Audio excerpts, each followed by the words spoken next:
J'étais en train d'écrire une vidéo, quand soudain, j'avais besoin du rasoir d'Occam. Mais avant de l'utiliser, il faut bien que je le présente. C'est donc le sujet de la courte vidéo d'aujourd'hui.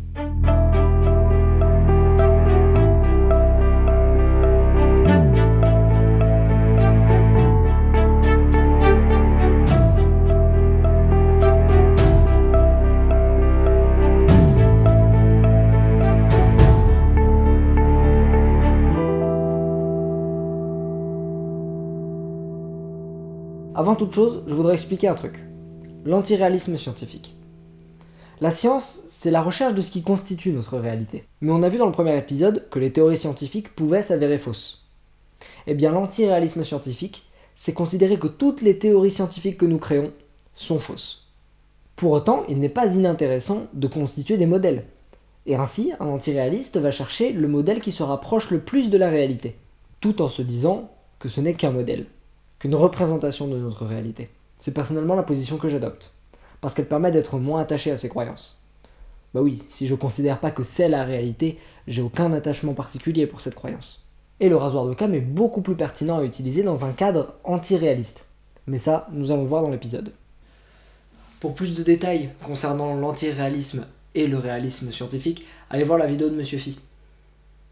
Le rasoir d'Occam permet de répondre à une question qui est celle-ci. Quand j'ai deux théories qui expliquent le même phénomène, comment je choisis laquelle je dois croire? Fie-toi à ton intuition. Voilà, ça par exemple c'est ce qu'il ne faut pas faire. Ce que nous dit le rasoir d'Occam c'est: entre deux théories qui expliquent le même phénomène, il est préférable de choisir celle qui apporte le maximum de réponses en soulevant le moins de nouvelles questions. Et ben voilà, vidéo terminée. Allez, on va manger au grec? Non.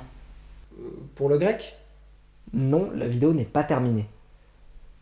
Le problème du rasoir d'Occam, c'est qu'il favorise le statu quo. Si ça se trouve, on est face à un phénomène qui pourrait bouleverser notre vision du monde. Mais on fait tout notre possible pour l'expliquer avec ce qu'on sait déjà. Ça nous empêche d'aller plus loin. Ce qu'il faut faire, ce sont donc des expériences.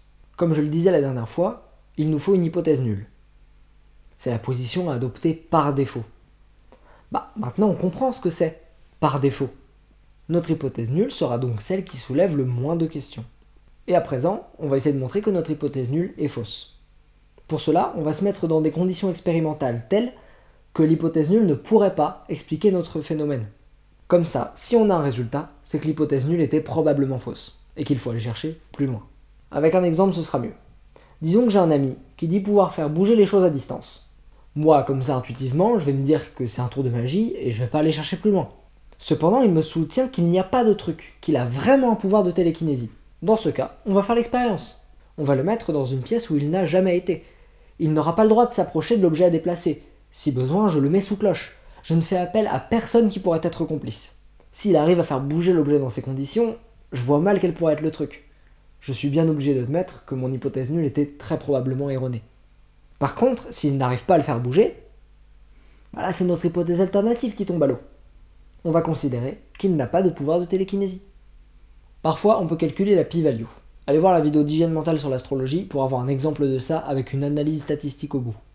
Mais en quoi ça me dit que l'autre hypothèse est la bonne? Ça ne nous le dit pas. Tout ce que ça nous dit, c'est que notre nouvelle théorie, celle qui a été déterminée avec le rasoir d'Occam, est un meilleur modèle de la réalité. Mais au final, rien ne nous dit que c'est la réalité. Et comme je le disais au début, je vois pas bien à quoi ça sert de chercher la vérité si on arrive de toute manière à établir des modèles qui lui sont fidèles.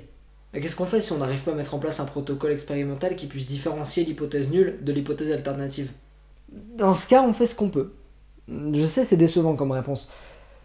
Mais je peux rien dire de plus. Et si vraiment c'est pas possible, on va appliquer ce que j'appelle le rasoir d'Occam brutal. On va préférer l'hypothèse nulle par souci d'économie. C'est mieux d'avoir une théorie qui colle avec ce qu'on sait déjà. C'est bon, elle est finie ta vidéo? On peut aller au grec? Parce que j'ai la dalle. À bientôt, et soyez sages.